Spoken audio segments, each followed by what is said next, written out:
ನಾನು ಒಳ್ಳೆಯ ಮಾರ್ಗದಲ್ಲಿ ಸಾಗುತ್ತಿದ್ದೇನೆ ಅನ್ನೋ ಆತ್ಮವಿಶ್ವಾಸ ನಿಮಗಿದ್ದರೆ ಯಾವುದೇ ಕಾರಣಕ್ಕೂ ಯಾರ ಮಾತಿಗೂ ತಲೆ ಕೆಡಿಸಿಕೊಳ್ಳಬೇಡಿ. ನೀವು ಏನೇ ಮಾಡಿದರೂ ಆಡಿಕೊಳ್ಳುವ ಜನ ಅಲ್ಲಿ ಇದ್ದೇ ಇರುತ್ತಾರೆ. ಅವರ ಮಾತುಗಳನ್ನು ನಿರ್ಲಕ್ಷಿಸಿ ನಿಮ್ಮ ಲಕ್ಷ್ಯದ ಕಡೆಗೆ ಮುನ್ನುಗ್ಗಿ ನೀವು ಗೆದ್ದ ದಿನ ಅದೇ ಜನ ನಿಮಗೆ ಶರಣಾಗಿ ನಿಮ್ಮ ಗೆಲುವಿನ ಗೀತೆಯನ್ನು ಹಾಡುತ್ತಾರೆ. ಸ್ವಾಮಿ ವಿವೇಕಾನಂದ. ನಮಸ್ಕಾರ ಮಕ್ಕಳೇ, ವೆಲ್ಕಮ್ ಟು ಕೆಮಿಸ್ಟ್ರಿ ಕ್ಲಾಸ್. ನಾನು ಪುಷ್ಪ. ಹಿಂದಿನ ತರಗತಿಗಳಲ್ಲಿ ನಾವು ಕೋಆರ್ಡಿನೇಷನ್ ಕೆಮಿಸ್ಟ್ರಿ ಚಾಪ್ಟರ್ನಲ್ಲಿ ಇಂಟ್ರೊಡಕ್ಷನ್, ನಾಮೆನ್ಕ್ಲೇಚರ್ ಹಾಗೂ ವರ್ನರ್ಸ್ ಪಾಸ್ಟುಲೇಟ್ಸ್ ಕಲ್ತ್ಕೊಂಡಿದ್ವಿ. ಸೊ ಇಂದಿನ ತರಗತಿಯಲ್ಲಿ ವೇಲೆನ್ಸ್ ಬಾಂಡ್ ಥಿಯರಿ ಬಗ್ಗೆ ಕಲ್ತ್ಕೊಳ್ಳೋಣ. ಆಲ್ಫ್ರೆಡ್ ವರ್ನರ್ ಅವರು ಈ ಕಾಂಪೌಂಡ್ಗಳು ನೇಚರ್ನಲ್ಲಿ ಫಾರ್ಮ್ ಆಗತ್ತೆ, ಅದರ ಸ್ಟ್ರಕ್ಚರ್ಗಳ ಬಗ್ಗೆ ಎಲ್ಲ ಇನ್ಫಾರ್ಮೇಶನ್ ಕೊಡ್ತಾ ಹೋದ್ರು. ಆದರೆ ಕೆಲವೊಂದು ಲಿಮಿಟೇಷನ್ಸ್ ಇತ್ತು ವರ್ನರ್ಸ್ ಥಿಯರಿನಲ್ಲಿ. He could not explain. Alfred Werner's so ಈ ಕೋಆರ್ಡಿನೇಷನ್ ಕಾಂಪೌಂಡ್ಸ್ಗಳು ಕೆಲವು ಕಲರ್ಡ್ ಕಾಂಪೌಂಡ್ಸ್ ಇರುತ್ತೆ. ಸೊ ಯಾಕೆ ಕಲರ್ಡ್ ಕಾಂಪೌಂಡ್ಸ್ ಆಗಿ ಫಾರ್ಮ್ ಆಗತ್ತೆ? ಒಂದೇ ಮಾಲಿಕ್ಯುಲರ್ ಫಾರ್ಮುಲಾ ಇದ್ರೂ ಕೂಡ ಬೇರೆ ಬೇರೆ ಕಲರ್ಸ್ ಇರುತ್ತೆ ಆ ಕಾಂಪೌಂಡ್ನಲ್ಲಿ. ಸೊ ಯಾಕೆ ಕಲರ್ ಕಾಂಪೌಂಡ್ಸ್ಗಳು ಈ ಕೋಆರ್ಡಿನೇಷನ್ ಕಾಂಪೌಂಡ್ಸ್ ಅನ್ನೋದ್ರ ಬಗ್ಗೆ ವರ್ನರ್ಸ್ ಯಾವುದೇ ರೀತಿಯಾದ ಇನ್ಫಾರ್ಮೇಶನ್ ಕೊಡಲಿಲ್ಲ. ಎರಡನೇ ಪಾಯಿಂಟ್, ಯಾಕೆ ಕೆಲವು elements in the periodic table ಮಾತ್ರ ಕೋಆರ್ಡಿನೇಷನ್ ಕಾಂಪೌಂಡ್ಸ್ ಮಾಡತ್ತೆ, ಯಾಕೆ ಎಲ್ಲ ಎಲಿಮೆಂಟ್ಸ್ಗಳು ಕೂಡ ಕೋಆರ್ಡಿನೇಷನ್ ಕಾಂಪೌಂಡ್ಸ್ ಮಾಡಲ್ಲ? ಈ ವಿಷಯದ ಬಗ್ಗೆ ಕೂಡ ಅವರು ಯಾವುದೇ ಇನ್ಫಾರ್ಮೇಶನ್ ಕೊಡಲಿಲ್ಲ. ಹಾಗೆ ಜಿಯೋಮೆಟ್ರಿಕಲ್ ಶೇಪ್ನ ಎಕ್ಸ್ಪ್ಲೇನ್ ಮಾಡಿದ್ರು, ಕೋಆರ್ಡಿನೇಷನ್ ನಂಬರ್ ಕೂಡ ಎಕ್ಸ್ಪ್ಲೇನ್ ಮಾಡಿದ್ರು ವರ್ನರ್ಸ್. ಆದರೆ ಇಲ್ಲಿ ನೀವು ನೋಡ್ತಿರೋ ಹಾಗೆ ಈ ಎರಡು ಮಾಲಿಕ್ಯೂಲ್ ಕೋಆರ್ಡಿನೇಷನ್ ನಂಬರ್ 6, ಆದರೆ ಅದರ ಜಿಯೋಮೆಟ್ರಿಕಲ್ ಶೇಪ್ ಇದರಲ್ಲಿ ಆಕ್ಟಾಹೆಡ್ರಲ್ಲೇ ಇರುತ್ತೆ. ಆದರೆ ಕೋಆರ್ಡಿನೇಷನ್ ನಂಬರ್ 4 ಇರೋದ್ರಲ್ಲಿ ಒಂದು ಟೆಟ್ರಾಹೆಡ್ರಲ್ ಇದೆ, ಇನ್ನೊಂದು ಸ್ಕ್ವೇರ್ ಪ್ಲೇನಾರ್ ಇದೆ. ಸೊ ಹೀಗೆ ಕೋಆರ್ಡಿನೇಷನ್ ನಂಬರ್ ಸೇಮ್ ಇದ್ರೂ ಕೂಡ ಯಾಕೆ ಬೇರೆ ಬೇರೆ ರೀತಿಯಾದ ಜಿಯೋಮೆಟ್ರಿಕಲ್ ಶೇಪ್ ಈ ಕೋಆರ್ಡಿನೇಷನ್ ಕಾಂಪೌಂಡ್ಸ್ ಆಗಿದೆ ಅನ್ನೋದು ಕೂಡ ಇನ್ಫಾರ್ಮೇಶನ್ ನಮಗೆ ವರ್ನರ್ಸ್ ಪಾಸ್ಟುಲೇಟ್ಸ್ ನಲ್ಲಿ ಸಿಗ್ಲಿಲ್ಲ. ಸೊ ಈ ಎಲ್ಲ ಡ್ರಾಬ್ಯಾಕ್ಸ್ ಏನಿತ್ತು ವರ್ನರ್ಸ್ ಥಿಯರಿನಲ್ಲಿ, ಕಲರ್ಡ್ ಕಾಂಪೌಂಡ್ಸ್ ಯಾಕೆ ಫಾರ್ಮ್ ಆಗತ್ತೆ, ಯಾಕೆ ಎಲ್ಲ ಎಲಿಮೆಂಟ್ಸ್ಗಳು ಕೂಡ ಕೋಆರ್ಡಿನೇಷನ್ ಕಾಂಪೌಂಡ್ ಫಾರ್ಮ್ ಮಾಡಲ್ಲ, ಕೋಆರ್ಡಿನೇಷನ್ ನಂಬರ್ ಸೇಮ್ ಇದ್ರೂ ಕೂಡ ಯಾಕೆ ಡಿಫ್ರೆಂಟ್ ಜಿಯೋಮೆಟ್ರಿಕಲ್ ಶೇಪ್ ಇದೆ, ಹಾಗೆ ಮ್ಯಾಗ್ನೆಟಿಕ್ ಪ್ರಾಪರ್ಟಿ, ಕೆಲವೊಂದು ಕೋಆರ್ಡಿನೇಷನ್ ಕಾಂಪೌಂಡ್ಸ್ ಮ್ಯಾಗ್ನೆಟಿಕ್ ಪ್ರಾಪರ್ಟೀಸ್ನ ತೋರಿಸುತ್ತೆ, ಅಂದರೆ they get attracted towards the magnetic field. So ಯಾಕೆ ಅನ್ನೋದನ್ನ ನಾವು ವೇಲೆನ್ಸ್ ಬಾಂಡ್ ಥಿಯರಿನಲ್ಲಿ ಕಲ್ತ್ಕೊಳ್ಳೋಣ. ಸೊ ವೇಲೆನ್ಸ್ ಬಾಂಡ್ ಥಿಯರಿನಲ್ಲಿ ಸೊ ಏನು ಹೇಳುತ್ತೆ ಈ ಥಿಯರಿ ಅಂದರೆ, ಇದರಲ್ಲಿ ವಿವಿಧ ರೀತಿಯಾದ ಆರ್ಬಿಟಲ್ಸ್ಗಳು ಮಾಲಿಕ್ಯೂಲ್ ಫಾರ್ಮ್ ಆಗೋದ್ರಲ್ಲಿ ಇನ್ವಾಲ್ವ್ ಆಗಿರತ್ತೆ, ಅಂದರೆ ಹೈಬ್ರಿಡೈಸೇಷನ್ ಆಗತ್ತೆ ಇಲ್ಲಿ. ಸೊ ನೀವು ಲೋವರ್ ಕ್ಲಾಸ್ನಲ್ಲಿ ಕಲ್ತಿರ್ತೀರಾ sp3 ಹೈಬ್ರಿಡೈಸೇಷನ್ ಅಂದರೆ ಒಂದು s ಆರ್ಬಿಟಲ್ 3 p ಆರ್ಬಿಟಲ್ ಇರತ್ತೆ. ಸೊ ಟೋಟಲ್ ಆಗಿ 4 ಆರ್ಬಿಟಲ್ ಕಂಬೈನ್ ಆಗಿ ನಮಗೆ sp3 ಹೈಬ್ರಿಡ್ ಆರ್ಬಿಟಲ್ಸ್ಗಳು ಸಿಗ್ತಾ ಹೋಗುತ್ತೆ. ಅದೇ ರೀತಿ dsp2 d2sp3. ಸೊ ಈ ರೀತಿಯಾದ ಹೈಬ್ರಿಡೈಸೇಷನ್ ಅಂದರೆ ಬೇರೆ ಬೇರೆ ಆದ ಆರ್ಬಿಟಲ್ಗಳು ಒಂದಕ್ಕೊಂದು ಸೇರಿಕೊಂಡು ನಮಗೆ ಹೈಬ್ರಿಡ್ ಆರ್ಬಿಟಲ್ಸ್ಗಳು ಸಿಗತ್ತೆ.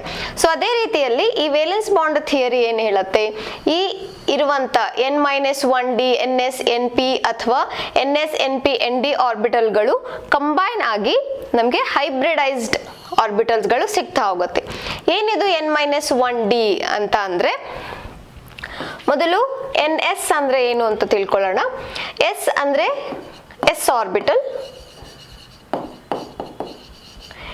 n ಅಂದ್ರೆ ಇದು ಪ್ರಿನ್ಸಿಪಲ್ ಕ್ವಾಂಟಮ್ ನಂಬರ್. ಈ n ವ್ಯಾಲ್ಯೂ ಯಾವಾಗಲೂ ಪಾಸಿಟಿವ್ ನಂಬರ್ಸ್ ಇರುತ್ತೆ, 1, 2, 3 ಆ್ಯಂಡ್ ಸೋ ಆನ್. ಸೊ ನಮಗೆ n = 1 ಅಂತ ಬಂದರೆ ಇದರ ಅರ್ಥ ಫಸ್ಟ್ ಶೆಲ್.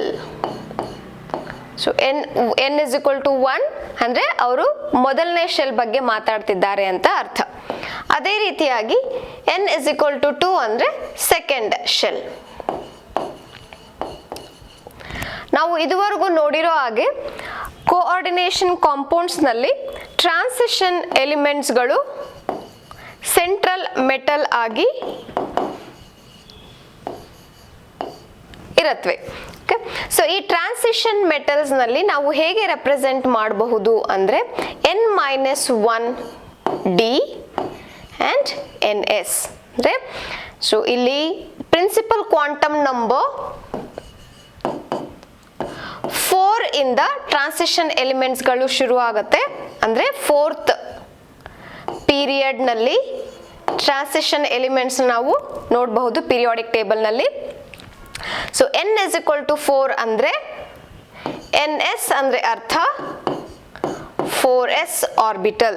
ಹಾಗೆ n-1 ಡಿ ಅಂದರೆ 4-1 ಡಿ ಅಂದರೆ ಅರ್ಥ ಈ ಮಾಲಿಕ್ಯೂಲ್ಗಳು 3D ಆರ್ಬಿಟಲ್ ನಲ್ಲಿ ಇರುತ್ತೆ. ಅಂದರೆ ಎಲೆಕ್ಟ್ರಾನ್ಸ್ಗಳು 3D ಆರ್ಬಿಟಲ್ಸ್ ನಲ್ಲಿ ಕೂಡ ಆಡ್ ಮಾಡಬಹುದು. ಸೊ ಹಾಗೆ ಈಗ ನಮಗೆ ಸಿಲೆಬಸ್ನಲ್ಲಿ ಇರುವಂಥ ಎಕ್ಸಾಂಪಲ್ಸ್ಗಳೆಲ್ಲ 3D elements, 3D transition elements. ಹಾಗಾಗಿ ನಾವು ಇಲ್ಲಿ ತಗೊಳ್ಬಹುದು, ಇದು 3D, n-1 ಡಿ ಅಂದರೆ 3D, ಇದು 4s ಹಾಗೂ 4p. ಕೆಲವೊಂದು ಮಾಲಿಕ್ಯೂಲ್ಸ್ ಈ 3D ಎಲಿಮೆಂಟ್ಸ್ ಗಳೇನೆ instead of using 3D orbital 4D use ಮಾಡಬಹುದು. 4p 4s ಅಂದರೆ, ಸೊ ನಮಗೆ ಕೊಟ್ಟಿರುವಂಥ ಎಲಿಮೆಂಟು ಯಾವಾಗ 3D ಆರ್ಬಿಟಲ್ನ ಯುಟಿಲೈಸ್ ಮಾಡ್ಕೊಳ್ಳುತ್ತೆ ಅಥವಾ 4D ಆರ್ಬಿಟಲ್ನ ಯುಟಿಲೈಸ್ ಮಾಡ್ಕೊಳ್ಳುತ್ತೆ ಅನ್ನೋದು ಅದು ಬೈಂಡ್ ಆಗಿರೋ ಲಿಗ್ಯಾಂಡ್ ಮೇಲೆ ಡಿಪೆಂಡ್ ಆಗಿರುತ್ತೆ. ಅದನ್ನೆಲ್ಲ ನಾವು ನೆಕ್ಸ್ಟ್ ಕ್ಲಾಸ್ನಲ್ಲಿ ತಿಳ್ಕೊಳ್ಬಹುದು. ಸೊ ಈ ವೇಲೆನ್ಸ್ ಬಾಂಡ್ ಥಿಯರಿನಲ್ಲಿ ನೀವು ಮೇನ್ ಆಗಿ ಅರ್ಥ ಮಾಡ್ಕೊಳ್ಬೇಕಾಗಿರೋದು ಈ 3D 4s 4p ಅಥವಾ 4s 4p 4D ಆರ್ಬಿಟಲ್ಸ್ಗಳು ಕಂಬೈನ್ ಆಗಿ ನಮಗೆ ಹೈಬ್ರಿಡೈಸ್ಡ್ ಆರ್ಬಿಟಲ್ಸ್ಗಳನ್ನ ಕೊಡ್ತಾ ಹೋಗುತ್ತೆ. ಸೊ ಹೇಗೆ ಹೈಬ್ರಿಡೈಸ್ಡ್ ಆರ್ಬಿಟಲ್ ಸಿಗತ್ತೆ ಅಂದರೆ, ನಮಗೆ ಈಗ 4s ಹಾಗೂ 4p ಹೈಬ್ರಿಡ್ ಆರ್ಬಿಟಲ್ ಸಿಗಬೇಕು ಅಂದರೆ ಇದು sp3 ಅಂದರೆ ಅರ್ಥ ಇದರಲ್ಲಿ 4s ಆ್ಯಂಡ್ 4p3 ಅಂತ ಅರ್ಥ ಮಾಡ್ಕೊಳ್ಬೇಕು. ಅದೇ ರೀತಿ dsp2 ಅಂತ ಅಂದರೆ 3D 4s 4p2. sp3d ನಲ್ಲಿ 4s 4p3 ಹಾಗೂ ಡಿ ನಾವು sp ಆದಮೇಲೆ ಬರೆದಿರೋದ್ರಿಂದ ಇದು ಈಗ 4D ಆರ್ಬಿಟಲ್ ಆಗತ್ತೆ. ಅದೇ ರೀತಿ 6 ಕೋಆರ್ಡಿನೇಷನ್ ಕಾಂಪೌಂಡ್ನಲ್ಲಿ 4s 4p3 4D2 ಅಥವಾ 3D2 4s 4p3. ಸೊ ಈ ರೀತಿಯಾಗಿ ಆರ್ಬಿಟಲ್ಸ್ಗಳು ಹೈಬ್ರಿಡೈಸೇಷನ್ನ ಕೊಡುತ್ತೆ. So depending on the hybridization ಈ ಕೋಆರ್ಡಿನೇಷನ್ ಕಾಂಪೌಂಡ್ಗಳು ಡಿಫ್ರೆಂಟ್ ಜಿಯೋಮೆಟ್ರಿಕಲ್ ಶೇಪ್ನ ತಗೊಳ್ತಾ ಹೋಗುತ್ತೆ. The distribution of hybrid orbital in space ಅಂದರೆ ಅರ್ಥ ಜಿಯೋಮೆಟ್ರಿಕಲ್ ಶೇಪ್.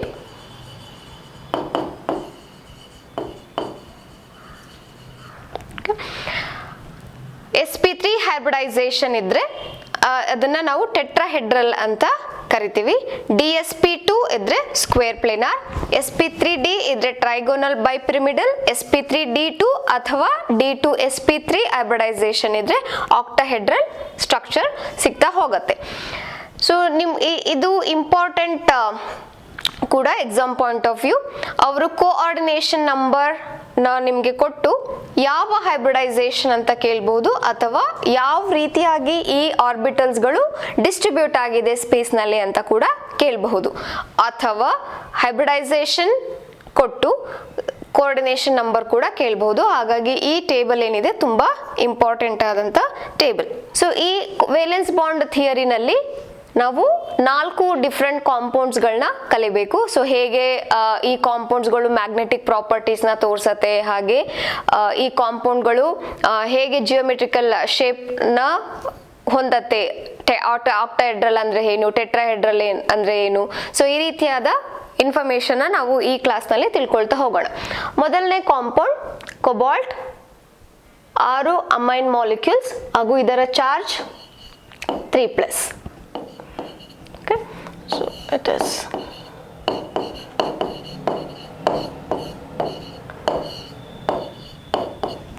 ಇದು ಕ್ಯಾಟಯಾನಿಕ್ ಕಾಂಪ್ಲೆಕ್ಸ್. ನಾಮನ್ಕ್ಲೇಚರ್ ಮಾಡ್ತಾ ಹೋದ್ರೆ Hexa amine, cobalt,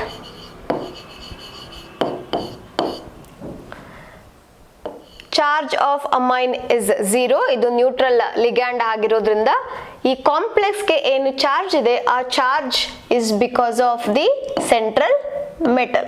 so oxidation number of cobalt is 3. So ನಾವೀಗ 3 ಇನ್ಫಾರ್ಮೇಶನ್ ನ ತಿಳ್ಕೊಳ್ಬೇಕು ಈ ಕಾಂಪೌಂಡ್ ನಲ್ಲಿ. ಮೊದಲನೇ ಇನ್ಫಾರ್ಮೇಶನ್ ಹೈಬ್ರಿಡೈಸೇಷನ್.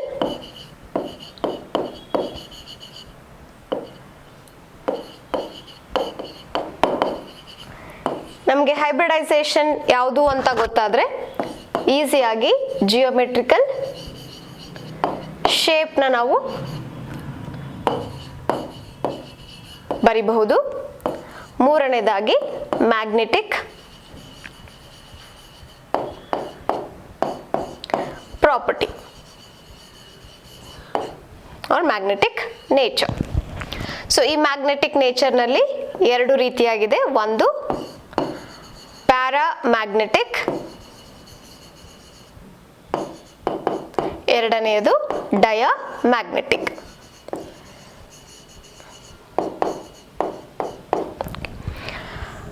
ನಾವು ಡಿರೈವ್ ಮಾಡ್ಕೊಳ್ತಾ ಹೋಗೋಣ. ಫೈನಲ್ ಆಗಿ ಈ 3 ಪಾಯಿಂಟ್ಸ್ಗಳನ್ನ ಈ ಕಾಂಪೌಂಡ್ಗೆ ಬರಿಬಹುದು. ಸೊ ಮೊದಲನೇದಾಗಿ ಈ ಕ್ವೆಶ್ಚನ್ ಎಕ್ಸಾಮ್ ಪಾಯಿಂಟ್ ಆಫ್ ವ್ಯೂಗೆ ಇಂಪಾರ್ಟೆಂಟ್. ಒಂದು ಕ್ವೆಶ್ಚನ್ ಕಂಪಲ್ಸರಿ ಆಗಿ ಇದ್ದೇ ಇರುತ್ತೆ ಫಾರ್ 3 ಮಾರ್ಕ್ಸ್. ಸೊ ಮೊದಲು ಈ ಕಾಂಪೌಂಡ್ ಕೊಟ್ಟಾಗ ಮಾಡಬೇಕಾಗಿರೋ ಕೆಲಸ ಸೆಂಟ್ರಲ್ ಆಟಮ್ ನಾವು ಬರ್ಕೊಳ್ಬೇಕು, ಅಂದ್ರೆ ಮೆಟಲ್. ಸೊ ಇಲ್ಲಿ ಯಾವುದು metal? Cobalt is a central atom or central metal. ಇದರ ಅಟಾಮಿಕ್ ನಂಬರ್ ನಿಮಗೆ ನೆನಪಿರಬೇಕು. ಸೊ ನೀವು ಫಸ್ಟ್ 30 ಎಲಿಮೆಂಟ್ಸ್ ಅಟಾಮಿಕ್ ನಂಬರ್ನ ನೆನ್ಪಿಟ್ಕೊಳ್ಳೇಬೇಕು. ಹಾಗಾಗಿ ಈ cobalt is a 27th element. So ನೀವು ಎಕ್ಸಾಮ್ನಲ್ಲಿ ನಿಮಗೆ ಕೊಡಲ್ಲ ಅವರು ಅಟಾಮಿಕ್ ನಂಬರ್. ಸೊ ನೀವು ಸರಿಯಾಗಿ ನೆನ್ಪಿಟ್ಕೊಂಡು ಬರಿಬೇಕು. ಅಟಾಮಿಕ್ ನಂಬರ್ ಬರೆದಾದ್ಮೇಲೆ you have to write the electronic configuration. 1s2, 2s2, 2p6, 3s2, 3p6, 4s2, 3d7. ಅಥವಾ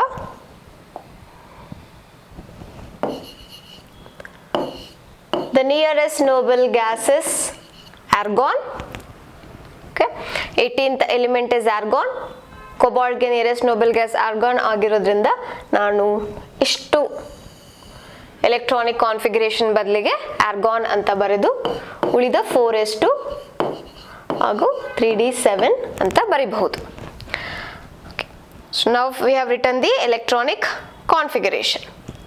So once you have written the electronic configuration, ಇದು ನಾವು ಬರೆದಿರೋದು ನ್ಯೂಟ್ರಲ್ ಆಟಮ್ದು. ಆದರೆ ಈ ಮಾಲಿಕ್ಯೂಲ್ ನಲ್ಲಿ ಕೋಬಾಲ್ಟ್ ಚಾರ್ಜ್ ಎಷ್ಟಿದೆ?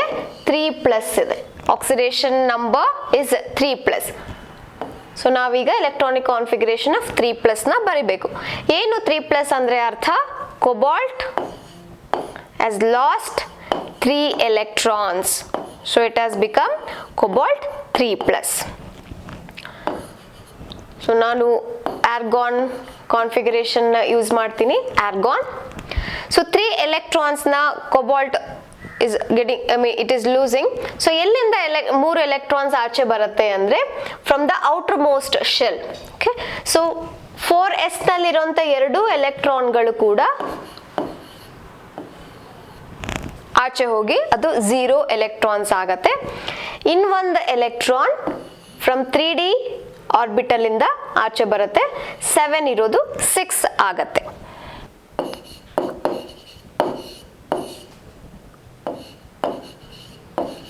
ತ್ರೀ ಡಿ 6, 4s 0 ಅಂತ ಬರ್ಕೊಳ್ಬಹುದು. So ನಾವು orbital diagram. D orbital has 5 subshells. ಹಾಗಾಗಿ 5 ಆರ್ಬಿಟಲ್ಸ್ ಬರ್ದಿದೆ ಅಂಡ್ 4s ಕೇವಲ ಒಂದು ಸಬ್ಶೆಲ್ ಇದೆ. ಸೊ ಇದು 3D 6, ಇದು 4s 0. ಅಂದ್ರೆ ಅರ್ಥ 4s ಆರ್ಬಿಟಲ್ ಕಂಪ್ಲೀಟ್ ಆಗಿ ಎಂಪ್ಟಿ ಆಗಿದೆ, ಆದ್ರೆ 3D ನಲ್ಲಿ 6 ಎಲೆಕ್ಟ್ರಾನ್ಸ್ ಇದೆ. ಆ ಎಲೆಕ್ಟ್ರಾನ್ಸ್ ನಾವು ಹೇಗೆ ಫಿಲ್ ಮಾಡಬೇಕು ಅಂದ್ರೆ ಬೈ ಯೂಸಿಂಗ್ ಹಂಟ್ಸ್ ರೂಲ್. ನೀವು ಇದನ್ನ ರಿಕಾಲ್ ಮಾಡ್ಕೊಳ್ಬೇಕು. ಸೊ ಏನು ಹೇಳುತ್ತೆ ಈ ಹಂಟ್ಸ್ ರೂಲ್ ಅಂದ್ರೆ, these are called as the degenerate orbitals. Degenerate orbitals ಅಂದ್ರೆ ಈ ಆರ್ಬಿಟಲ್ಸ್ ಗಳ ಎನರ್ಜಿ ಸೇಮ್ ಇರತ್ತೆ. ಸೊ ಯಾವಾಗ ಎಲ್ಲ ಆರ್ಬಿಟಲ್ ಗಳ ಎನರ್ಜಿ ಸೇಮ್ ಇರತ್ತೋ ಆಗ ಒಂದೊಂದೇ ಎಲೆಕ್ಟ್ರಾನ್ ಮೊದಲು ಆಕ್ಯುಪೈ ಆಗಿ ಆಮೇಲೆ ಎಲೆಕ್ಟ್ರಾನ್ಸ್ ಉಳ್ಕೊಂಡಿದ್ರೆ ಅದು ಪೇರ್ ಆಗತ್ತೆ. ಸೊ ಇಲ್ಲಿ 6 ಎಲೆಕ್ಟ್ರಾನ್ಸ್ ಇರೋದ್ರಿಂದ ಮೊದಲು ಎಲ್ಲಾ 5 ಆರ್ಬಿಟಲ್ಸ್ ನಲ್ಲಿ ನೀವು ಒಂದು ಎಲೆಕ್ಟ್ರಾನ್ಸ್ ನ ಬರೆದು 6ನೇ ಎಲೆಕ್ಟ್ರಾನ್ ನ ಪೇರ್ ಮಾಡಬೇಕು. ಸೊ ಹೀಗೆ ಅದು 3D 6 ಆಗತ್ತೆ. 4s ನಲ್ಲಿ ಇರುವಂತ 2 ಎಲೆಕ್ಟ್ರಾನ್ಸ್ ಆಚೆ ಬಂದಿರೋದ್ರಿಂದ ಕೋಬಾಲ್ಟ್ 3 ಪ್ಲಸ್ ಮಾಡ್ಲಿಕ್ಕೆ 4s 0 ಆಗಿ ಇರತ್ತೆ. Now in the presence of ligand,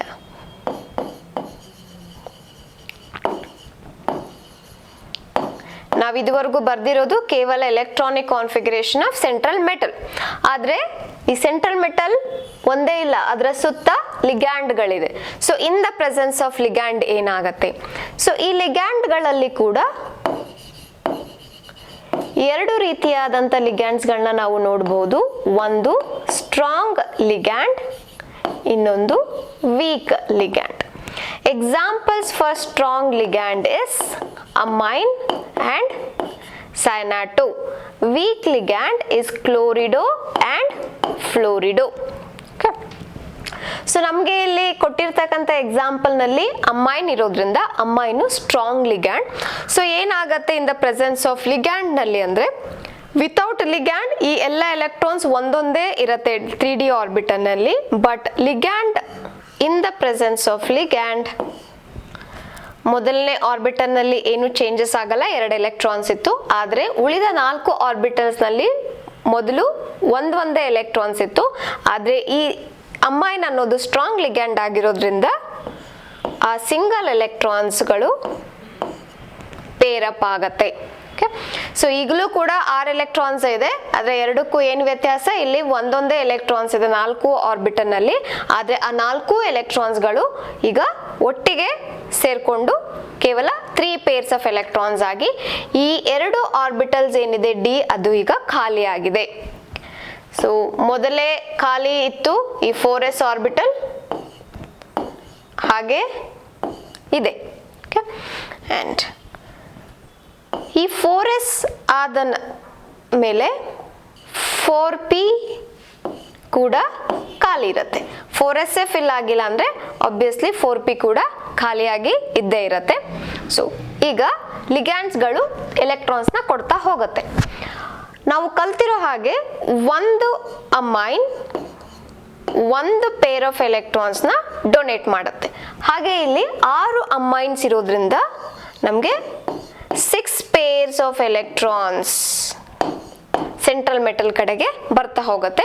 ಹಾಗಾಗಿ ನಾವು ಒಂದು ಆರ್ಬಿಟಲ್ ನಲ್ಲಿ ಕೇವಲ ಒಂದು ಪೇರ್ ಮಾತ್ರ ಬರೀಲಿಕ್ಕೆ ಸಾಧ್ಯ ಆಗಿರೋದ್ರಿಂದ 6 ಆರ್ಬಿಟಲ್ಸ್ಗಳು ಎಂಪ್ಟಿ ಆಗಿ ಇರಬೇಕು. ಹಾಗಾಗಿ ಡಿ ನಲ್ಲಿ 2 ಆರ್ಬಿಟಲ್ ಖಾಲಿ ಇದೆ, ಎಸ್ ಅಲ್ಲಿ 1 ಆರ್ಬಿಟಲ್ ಖಾಲಿ ಇದೆ. ಸೊ ಪಿ ನ ನಾವು ಇಲ್ಲಿ ಇನ್ಕ್ಲೂಡ್ ಮಾಡ್ಕೊಳ್ಬೇಕು, ಯಾಕಂದ್ರೆ 6 ಆರ್ಬಿಟಲ್ಗಳು ನಮಗೆ ಖಾಲಿ ಇರುವಂತದ್ದು ಬೇಕು. ಈಗ ಈ ಎಲೆಕ್ಟ್ರಾನ್ಸ್ಗಳು ಬ್ಲೂ ನಲ್ಲಿ ಬರಿತಿರುವಂತ ಎಲೆಕ್ಟ್ರಾನ್ಸ್ಗಳು ಲಿಗ್ಯಾಂಡ್ ಕಡೆಯಿಂದ ಬರ್ತಾ ಇದೆ. So total 12 electrons, 6 pairs. Why? Because one amine can donate only 1 pair. 6 amines ಇರೋದ್ರಿಂದ 6 pair of electron. ಸೊ ಈ ಆರ್ಬಿಟಲ್ಸ್ ಗಳನ್ನ ನಾವು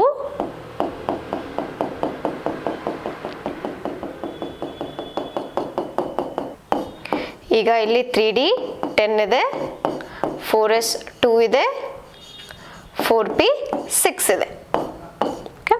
ಸೊ ಈ ಆರ್ಬಿಟಲ್ಗಳನ್ನು ನಾವು ಹೈಬ್ರಿಡೈಸ್ಡ್ ಆರ್ಬಿಟಲ್ಸ್ ಅಂತ ಕರಿತೀವಿ. ಈ ಹೈಬ್ರಿಡೈಸ್ಡ್ ಆರ್ಬಿಟಲ್ ನಲ್ಲಿ ಡಿ ಕಡೆಯಿಂದ ಎಷ್ಟು ಆರ್ಬಿಟಲ್ಸ್ನ ತಗೊಂಡಿದ್ದೀವಿ? ಡಿ ಕಡೆಯಿಂದ ನಾವು 2 ಆರ್ಬಿಟಲ್ಗಳನ್ನ ತಗೊಂಡಿದ್ದೀವಿ, ಹಾಗಾಗಿ ನಾವು D2 ಅಂತ ಬರಿಬೇಕು. ಎಸ್ ಕಡೆ ಎಸ್ ಆರ್ಬಿಟಲ್ ಇಂದ 1 ಸಬ್ಶೆಲ್ ಬರ್ತಿದೆ, ಹಾಗಾಗಿ ಎಸ್. ಪಿ ಆರ್ಬಿಟಲ್ಸ್ ಇಂದ 3 subshells are involved in the hybridization. So the hybridization of this molecule is D2sp3. So ಇಲ್ಲಿ ಇನ್ಫಾರ್ಮೇಶನ್ ನಾವೀಗ ಫಿಲ್ ಮಾಡ್ತಾ ಹೋದ್ರೆ hybridization is D2sp3. So D2sp3 ಅಂತ ಅಂದ್ರೆ ಆಕ್ಟಾಹೆಡ್ರಲ್ ಅಂತ ಆ ಟೇಬಲ್ ನಲ್ಲಿ ನಾವು ನೋಡಿದ್ವಿ. ಈ ಟೇಬಲ್ ನಲ್ಲಿ D2sp3 ಅನ್ನೋದು ಆಕ್ಟಾಹೆಡ್ರಲ್ ಜಿಯೋಮೆಟ್ರಿಕಲ್ ಶೇಪ್ ಅಂತ ಕಲ್ತಿದ್ವಿ. ಸೊ ಹಾಗಾಗಿ geometrical shape is octahedral.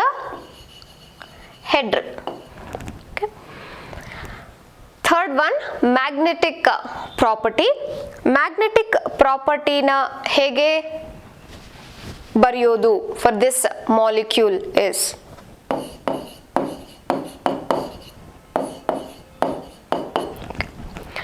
magnetic property is dependent on the unpaired electrons. Unpaired electrons ಇದ್ರೆ ಮಾಲಿಕ್ಯೂಲ್ ನಲ್ಲಿ ಆಗ they get attracted towards the magnetic field and they are called as the paramagnetic. So ಅಂದ್ರೆ ಅರ್ಥ ನಾವು final ಆಗಿ molecule ನ ಬರೆದ ಆದ್ಮೇಲೆ ಅನ್ಪೇರ್ಡ್ ಎಲೆಕ್ಟ್ರಾನ್ಸ್ ಇದ್ರೆ ಆ ಮಾಲಿಕ್ಯೂಲ್ಗಳು ಮ್ಯಾಗ್ನೆಟಿಕ್ ಫೀಲ್ಡ್ ಕಡೆಗೆ ಅಟ್ರಾಕ್ಟ್ ಆಗ್ತಾ ಹೋಗುತ್ತೆ. ಆ ರೀತಿಯಾದ ಮಾಲಿಕ್ಯೂಲ್ಗಳನ್ನ ನಾವು ಪ್ಯಾರಾಮ್ಯಾಗ್ನೆಟಿಕ್ ಅಂತ ಕರಿತೀವಿ. ಅಥವಾ ಅನ್ಪೇರ್ಡ್ ಎಲೆಕ್ಟ್ರಾನ್ಸ್ ಇಲ್ಲ. ಅನ್ಪೇರ್ಡ್ ಎಲೆಕ್ಟ್ರಾನ್ಸ್ ಅಂದ್ರೆ ಒಂದು ಆರ್ಬಿಟಲ್ ನಲ್ಲಿ 2 ಎಲೆಕ್ಟ್ರಾನ್ ಬರಿಬೇಕು, ಆದ್ರೆ ಕೇವಲ ಒಂದೇ ಎಲೆಕ್ಟ್ರಾನ್ ಇರೋದನ್ನ ನಾವು ಅನ್ಪೇರ್ಡ್ ಎಲೆಕ್ಟ್ರಾನ್ಸ್ ಅಂತ ಕರಿತೀವಿ. ಸೊ ಈ ರೀತಿಯಾದ ಎಲೆಕ್ಟ್ರಾನ್ಸ್ ಇಲ್ವೇ ಇಲ್ಲ ಮಾಲಿಕ್ಯೂಲ್ ನಲ್ಲಿ ಅಂತ ಅಂದ್ರೆ ಆಗ ಅದನ್ನ ನಾವು ಡಯಾಮ್ಯಾಗ್ನೆಟಿಕ್ ಅಂತ ಕರಿತೀವಿ. ಅಂದ್ರೆ ಅದು ಮ್ಯಾಗ್ನೆಟಿಕ್ ಫೀಲ್ಡ್ ಕಡೆಗೆ ಅಟ್ರಾಕ್ಟ್ ಆಗೋದಿಲ್ಲ. ಸೊ ಈಗ ನಾವು ಫೈನಲ್ ಆಗಿ ಈ ಹೈಬ್ರಿಡೈಸ್ಡ್ ಆರ್ಬಿಟಲ್ ನ ನಾವು ಕನ್ಸಿಡರ್ ಮಾಡಿದ್ರೆ ಎಲ್ಲೂ ಕೂಡ ಅನ್ಪೇರ್ಡ್ ಎಲೆಕ್ಟ್ರಾನ್ಸ್ ಇಲ್ಲ, ಎಲ್ಲಾನು ಪೇರ್ ಆಗೇ ಇದೆ. ಸೊ ಇದು ಕೂಡ ಪೇರ್ ಎಲ್ಲಾನು ಪೇರ್ ಆಫ್ ಎಲೆಕ್ಟ್ರಾನ್ಸ್ ಇರೋದ್ರಿಂದ this molecule has 0 unpaired electron. So ಹಾಗಾಗಿ ನಾವು ಯಾವ ಇನ್ಫಾರ್ಮೇಶನ್ ಬರಿಬಹುದು? ಈ ಮಾಲಿಕ್ಯೂಲ್ ಡಯಾಮ್ಯಾಗ್ನೆಟಿಕ್ ಇನ್ ನೇಚರ್. ಅಂದ್ರೆ ಈ ಎಕ್ಸಾಮೈನ್ ಕೊಬಾಲ್ಟ್ ನ ನಾವು ಮ್ಯಾಗ್ನೆಟಿಕ್ ಫೀಲ್ಡ್ ಅಲ್ಲಿ ಇಟ್ರೆ it will not get attracted towards the magnetic field. Okay, so ಈ ರೀತಿಯಾಗಿ ನಾವು ಬರ್ಕೊಳ್ತಾ ಹೋಗ್ಬೇಕು. ಇನ್ನೊಂದ್ಸಲ ನೋಡೋದಾದ್ರೆ ಸೆಂಟ್ರಲ್ ಮೆಟಲ್ ನ ನಾವು ಮೊದಲು ಎಲೆಕ್ಟ್ರಾನಿಕ್ ಕಾನ್ಫಿಗರೇಷನ್ ಬರ್ಕೊಳ್ಬೇಕು, ಆಮೇಲೆ ಆಕ್ಸಿಡೇಷನ್ ನಂಬರ್ ಎಷ್ಟು ಅಂತ ಕ್ಯಾಲ್ಕುಲೇಟ್ ಮಾಡಿ ಅಷ್ಟು ಎಲೆಕ್ಟ್ರಾನ್ಸ್ ನಾವು ಔಟರ್ ಮೋಸ್ಟ್ ಶೆಲ್ ಇಂದ ತೆಗಿತಾ ಹೋಗ್ಬೇಕು. ಸೊ ನಮ್ಗೆ ಎಂಟಿ ಆರ್ಬಿಟಲ್ಸ್ ಗಳು ಸಿಗ್ತಾ ಹೋಗುತ್ತೆ. Depending on number of ligands present, ಎಷ್ಟು ಎಲೆಕ್ಟ್ರಾನ್ಸ್ ನ ಅದು ಸೆಂಟ್ರಲ್ ಮೆಟಲ್ ಕಡೆಗೆ ಡೊನೇಟ್ ಮಾಡ್ತಿದೆ ಅನ್ನೋದ್ರ ಪ್ರಕಾರ ಎಂಟಿ ಆರ್ಬಿಟಲ್ಸ್ಗಳನ್ನ ನಾವು ಕ್ರಿಯೇಟ್ ಮಾಡಬೇಕು. ಸೊ ಆ ಎಂಟಿ ಆರ್ಬಿಟಲ್ಸ್ಗಳು ಹೈಬ್ರಿಡ್ ಆಗಿ ನಮಗೆ ಹೈಬ್ರಿಡೈಸೇಷನ್ ಕೊಡುತ್ತೆ. ಹೈಬ್ರಿಡೈಸೇಷನ್ ಗೊತ್ತಾದ್ಮೇಲೆ ಅದನ್ನ ಯೂಸ್ ಮಾಡಿಕೊಂಡು ಜಿಯೋಮೆಟ್ರಿಕಲ್ ಶೇಪ್ನ ನೀವು ಫೈಂಡ್ ಔಟ್ ಮಾಡಬಹುದು. ಈ ಹೈಬ್ರಿಡೈಸ್ಡ್ ಆರ್ಬಿಟಲ್ಸ್ ಆದ ಮೇಲೆ ಈ ಮಾಲಿಕ್ಯೂಲ್ನಲ್ಲಿ ಪೇರ್ ಎಲೆಕ್ಟ್ರಾನ್ಸ್ ಇದೆಯಾ, ಅನ್ಪೇರ್ಡ್ ಎಲೆಕ್ಟ್ರಾನ್ಸ್ ಇದೆಯಾ ಅಂತ ನೋಡಿಕೊಂಡು ನಾವು ಪ್ಯಾರಾಮ್ಯಾಗ್ನೆಟಿಕ್ ಅಥವಾ ಡಯಾಮ್ಯಾಗ್ನೆಟಿಕ್ ಅಂತ ಬರಿಬಹುದು. The geometrical shape is octahedral. So ಹೇಗಿರುತ್ತೆ ಆಕ್ಟಾಹೆಡ್ರಲ್ ಅಂದ್ರೆ cobalt will be at the center, 4 corner ನಲ್ಲಿ ಅಮೈನ್ಸ್, ಇದು planar corners, 1 is above the plane, 1 is below the plane. So ಈ ರೀತಿಯಾಗಿ ಆಕ್ಟಾಹೆಡ್ರಲ್ ಸ್ಟ್ರಕ್ಚರ್ ಇರುತ್ತೆ. ಸೊ ನಾವಿಲ್ಲಿ ಏನು ಬಾಂಡ್ ಬರ್ದಿದ್ದೀವೋ ಇದೆಲ್ಲ coordinate bond. Thank you.